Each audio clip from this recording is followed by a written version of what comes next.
there's this technique called sous vide, S-O-U-S-V-I-D-E, I think. Yeah, that's correct. And so basically what you do, sous vide, the process of sous vide is that you actually cook something on a very, very, very extremely low temperature for a long period of time. So there's this piece of equipment called an immersion circulator. You put your product in a cryovac bag, you seal it. So it's just a fancy crock pot. It's a fancy crock pot. And this immersion circulator has its pool of liquid in it. And it's, I think it's what, 135, 140, 155 degrees. And the water is continually circulating. So you put your product in there, it's nothing. Except the product, unlike a crock pot, is in a cryovac bag. Correct. So it essentially is a braised product. Yeah. In a cryovac bag. And that's pretty much it. Stewing in its own juices. Stewing in its own juices. They're a little bit more even in their heat distribution. Right. Okay. Now an immersion circulator costs anywhere from, I think the cheapest one that I named off to you was like in the $800–900 range, but they're usually more closer to $2,000–3,000. $1,600. And this is a home cryovac food saver system. A commercial one will run $2,000 to $3,000. But the important thing to know about this, and we're not actually going to use this, this is just for demonstration purposes. The important thing to know is when it comes to value added, some of the things that we've been talking about is, you've heard this message of it's difficult for cooks to do the prep, get the work done because they have so many time limitations. So this is a perfect opportunity for Swift Level Farms or some meat producer to say, okay, we have this product, let us make pot roast for you and put it in that's not a cryovac bag, in a cryovac bag and freeze it, so all you have to do is reheat it. They've taken all the work out of it. And essentially it's the same thing as them getting it from a US Food or a Cisco or a food service provider, except they're keeping the money in state, which is the whole intent of what our organizations are trying to do, is to keep the wealth local. And there are some very, very good restaurants that do use Cisco's and stuff like that. I think Stardust uses does a lot of that reheating of things in Lewisburg. Yeah, Cisco has several grades of product. I mean, Cisco acts as a distributor, not necessarily claiming any of those products to be exempt, though it does some. For example, the restaurant that I work in, we sell a $48 ribeye, 16 ounces, costs $48. The lowest price thing on our menu is $17, I think, in terms of entrees, and it works from $17 up to $48. It's a very high-end restaurant. Most of all of our products come from Cisco, because Cisco is now acting as a distributor for farms that are all over the country and other operations too that aren't necessarily medium-sized farmers, and I don't know of any small farms that they do, but that's because of the supply issue.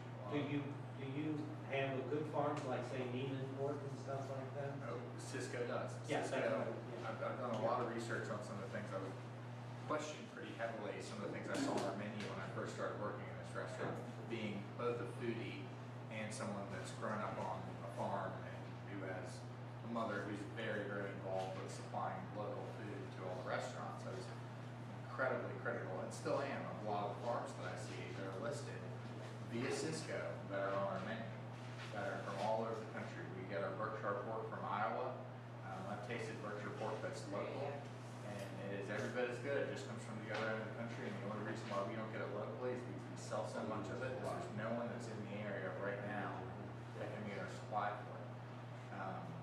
So I have mixed feelings about Cisco after this year. I was very adamantly opposed to Cisco before, but now I see that Cisco, given that a farm has a decent amount of size to it, can actually be a really great thing in distributing your product all over the country instead of just being able to retain it locally, which is also very important.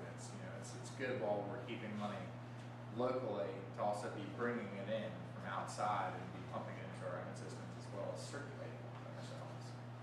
So Cisco does have some good products that are there that just varies. You can get a steak from Cisco that's terrible, awful, and then you can get a steak from Cisco that's in That's Your what that's your all. own beef, you hang, you dry age, We do. 40, a minimum of 45 days.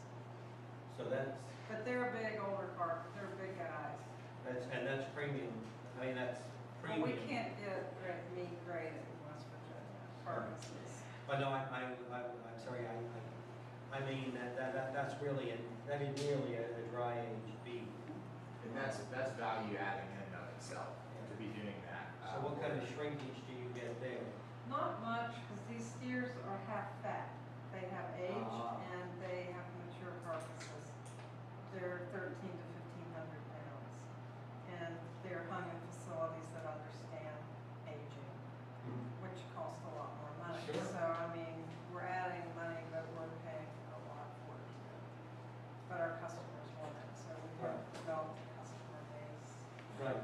Well, this goes back to what we were saying this morning, again, about not everyone can pay for that, not everyone has the palate for it, not everyone has sophistication. That has,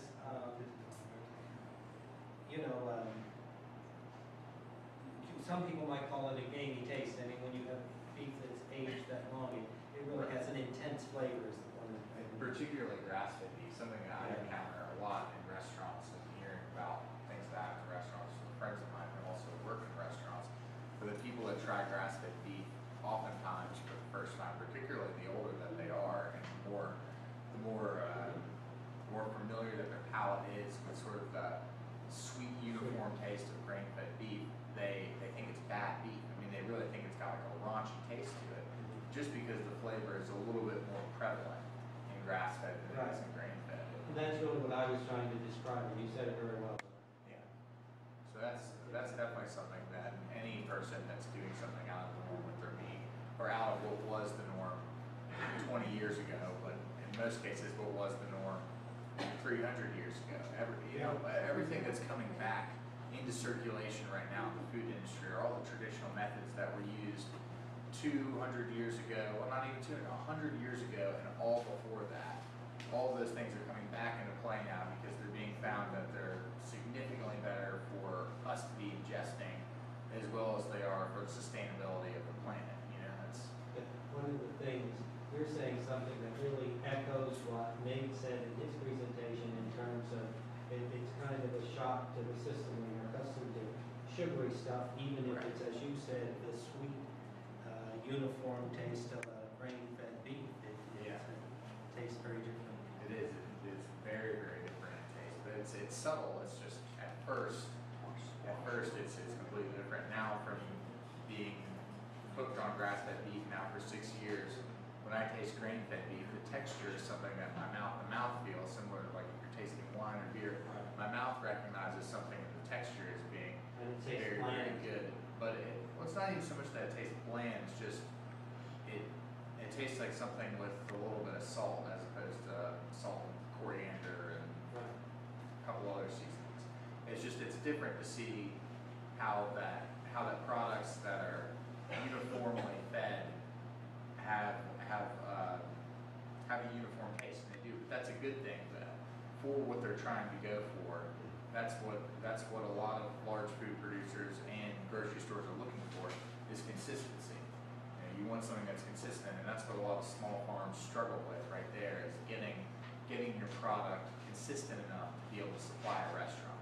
Once you pick up a couple of restaurants, you start building speed, and you can get to a point where you can be comfortable and where you can actually survive off farming, which is pretty difficult to do as a small farmer in these days and times. But it's when you get into animals that are eating mostly things that are being raised right there on property, even whether that be corn. They can be corn-fed steers, but if they're eating corn that's only been raised on that property, they're going to have a different taste than anything else. And that's affected by your soil, by what stones are around, by your water table. Everything goes into play with that.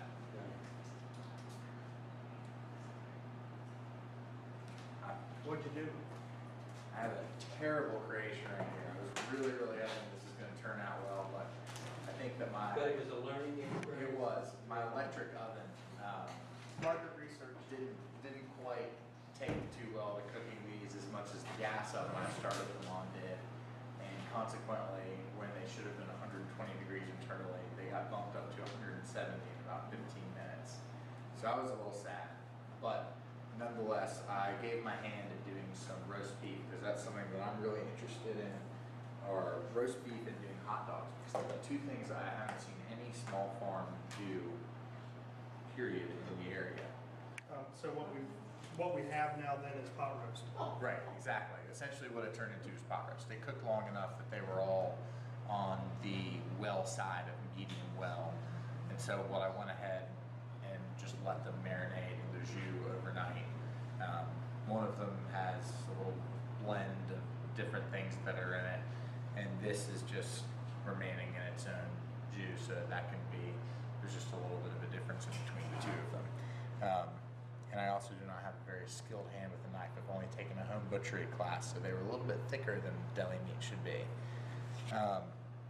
But I think that if you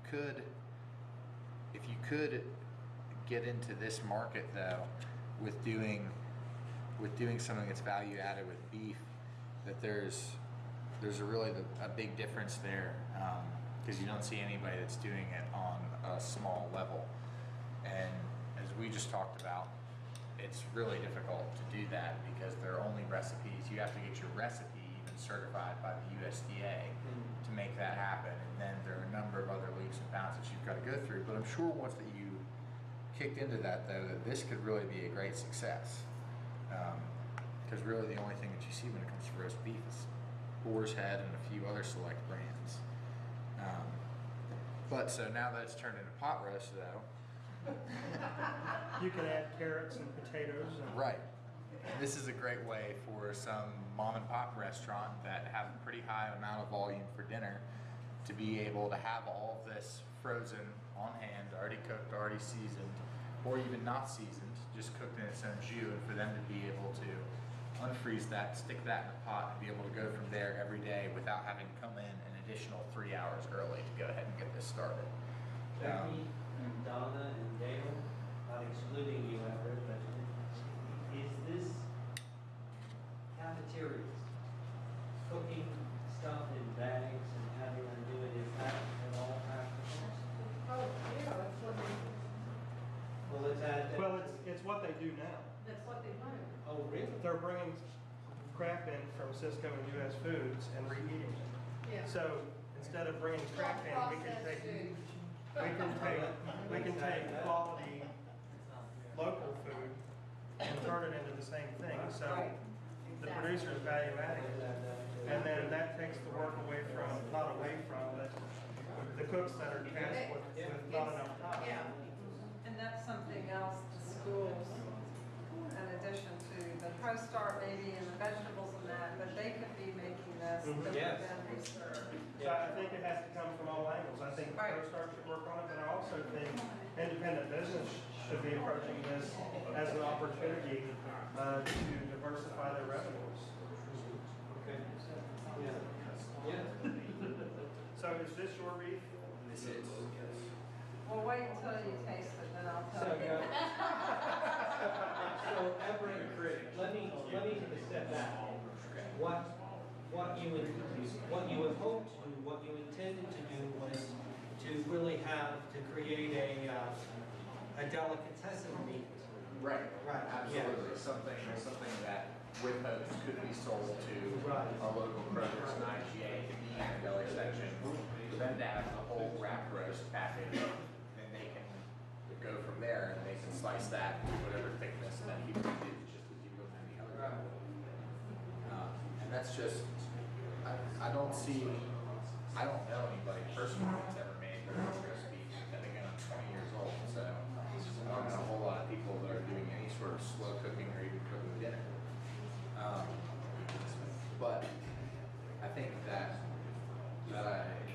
there's definitely a market for that, though, just because people don't have any other choice. If you want to make a sandwich for your child and send them to school, you're only given what you have at the grocery store unless you're willing to spend, 4 hours once a week. Either you have an incredibly good knife handle or you have a really expensive deli slicer. So that could be there again something that could really take off. It could be good for anybody who's interested in doing something like that. And Boston Market's created a market out of things like that. I guess I have to disagree with that. Boar's Head, when you, that piece that looks maybe a tiny bit like a rump, when Boar's Head beef, that piece that looks a tiny bit like a rump roast maybe, and they keep it like medium. What cut is that they made in a luncheon meat, Boar's Head luncheon meat, the beef? parts. I know.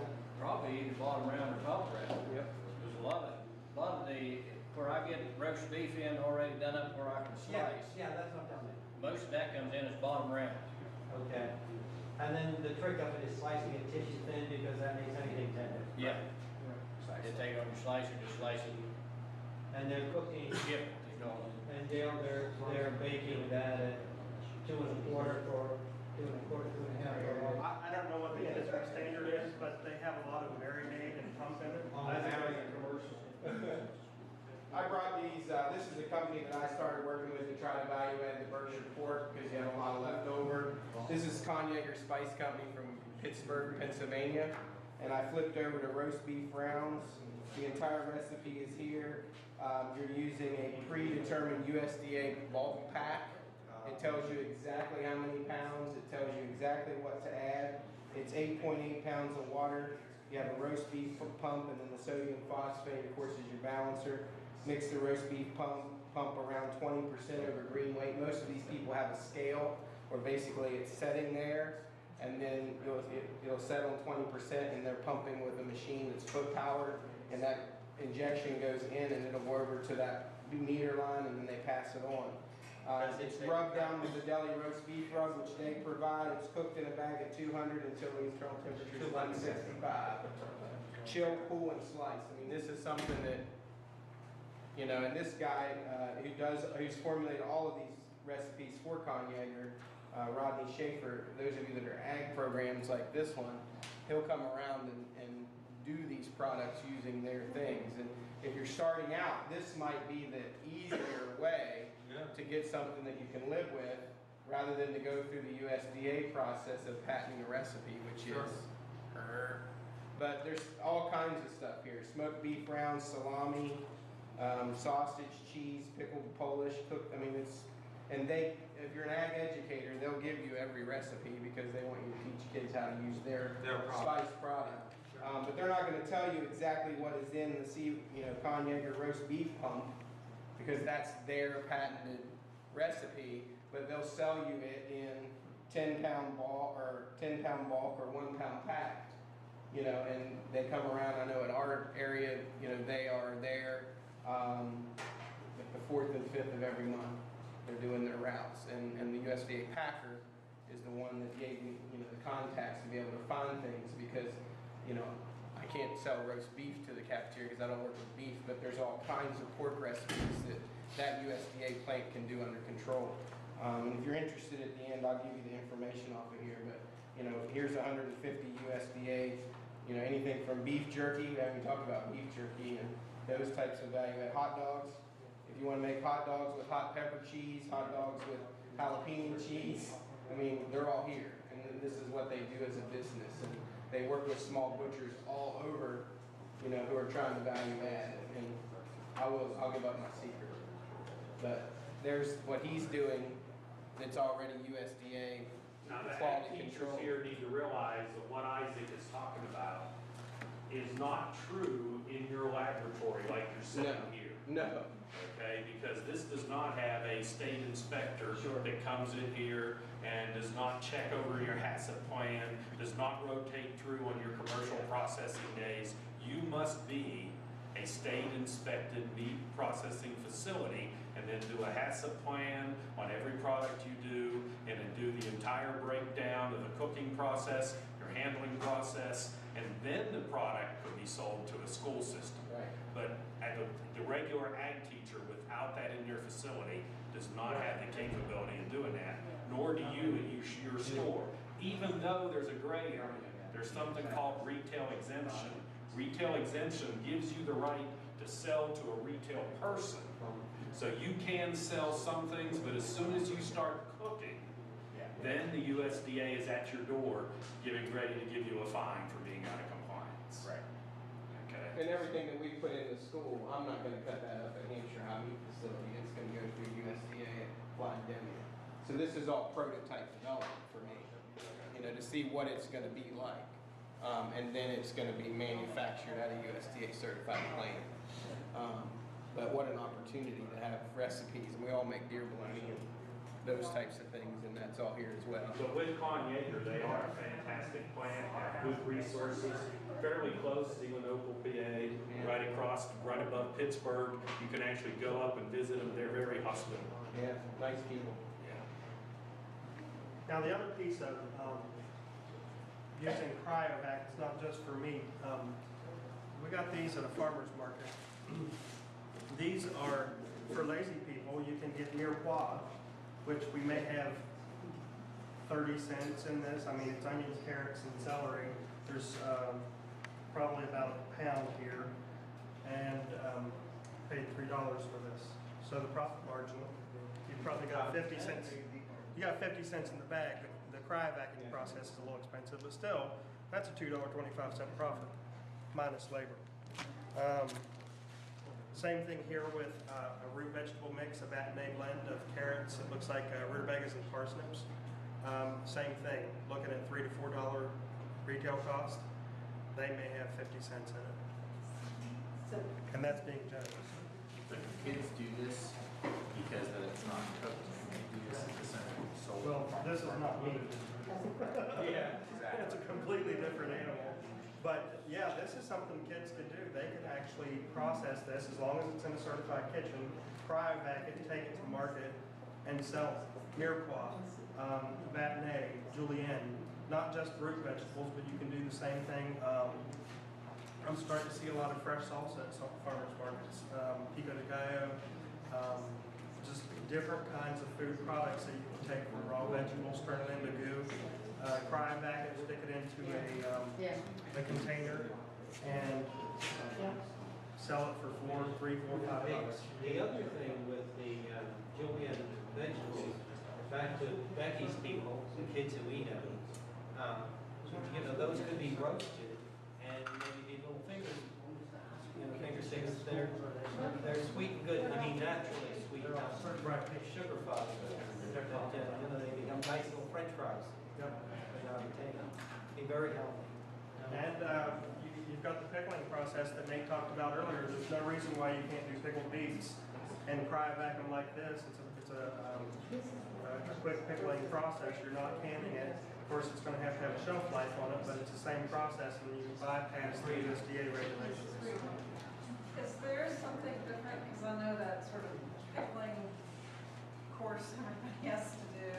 That's if you're putting it in the jar. That's what I was gonna ask, so this eliminates the Well, jar it's going to be a refrigerated product, so you're going to have to determine the shelf life. You're still going to have to check with Department of Ag because there's labeling compliance that you have to deal with, that sort of thing. But it's a lot less cumbersome than going through a certified foods class, which costs $700, $800 unless you take just a small farm product.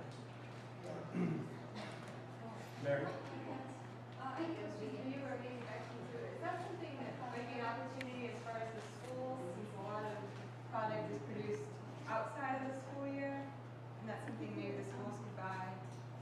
Oh, yeah, that's what we're thinking. That's one of the things that we're trying to get money to test out right now. Okay. Yeah.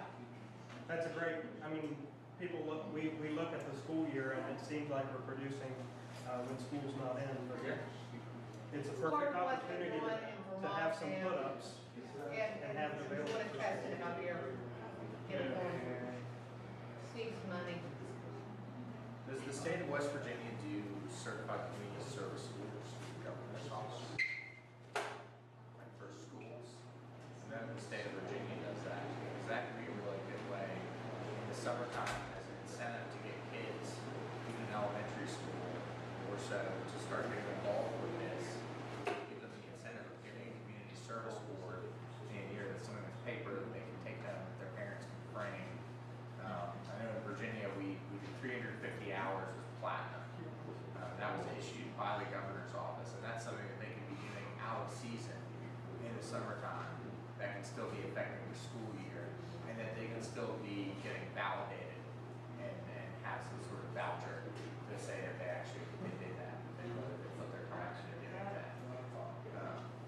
out that more, the hours needed for certification. Yeah, absolutely. I mean, that could be, I got kids, I got know I got a few kids that probably don't eat very well during the summer too. So if I offer to feed them, they can work 10 hours. yeah. So definitely, Can't get their hours because they can't work, can't get a job. It's nice and tired. Not to backtrack at all, but the conversation we were having earlier, right before we broke for the 10-minute break, before we started cooking lunch, about prep work for kids. You know, I'm 20 years old. I just graduated high school, coming up on 3 years ago here in a month and a half. And I can say that I've spent the past 3 years in and out of food service jobs. And that's something that most kids now put their time into as we're getting away as a culture from something that's farm-based.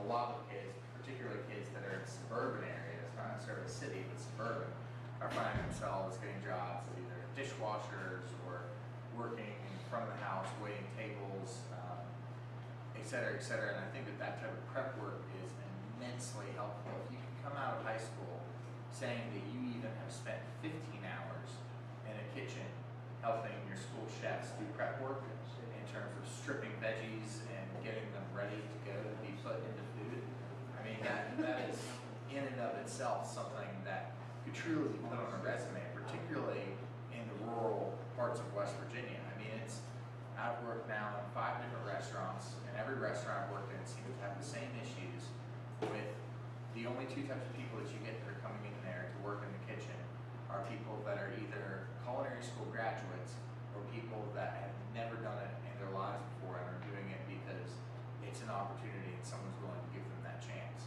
So to be able to come to that, just to know when you graduate from high school that you, if nothing else, have that skill set already pre-collegiately, that could be a huge bonus. Get your leg up, real leg up.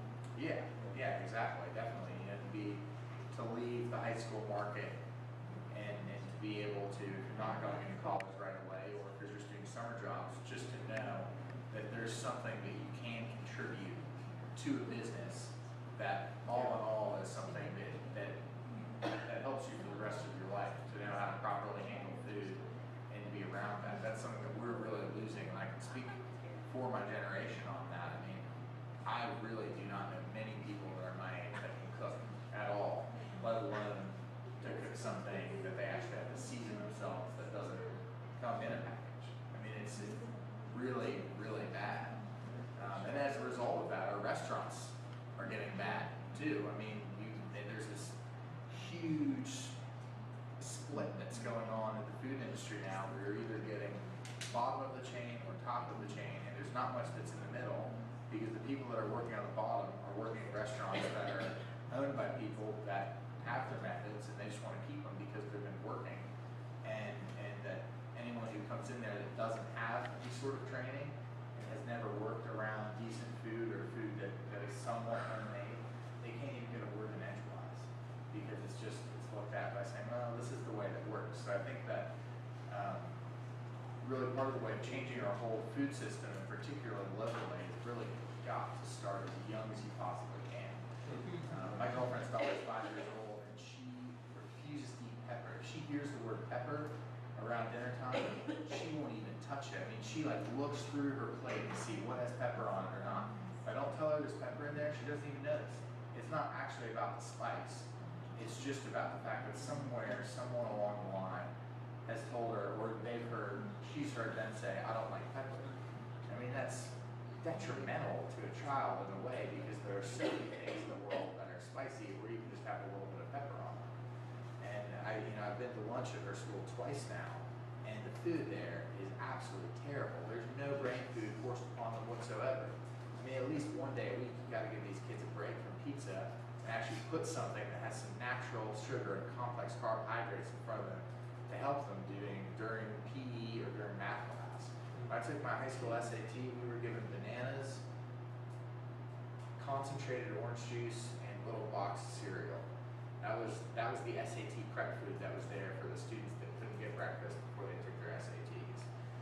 And we all know that's not brain food. I mean, it's close. The bananas are good, but concentrated orange juice that's filled with high fructose corn syrup and little dehydrated pieces of cereal, it's not very good for your activity. We're not gonna test well if we continue pushing this into our kids, you know, everything starts from food, really does, and works its way up into everything else that we do, all of our other occupations. It's really important to have a good, strong, healthy diet to make you a well-rounded, nutritionally speaking individual. You know, there's just tons of problems in this country and in this state, really, really bad in this state, with kids not having the access to the good foods that they need. And that's not the parents' fault always. It's, you know, it's coming down the line generationally. But there's a lot of kids that need help getting the right foods so that they know as they grow up what the right foods are to get the job done in your body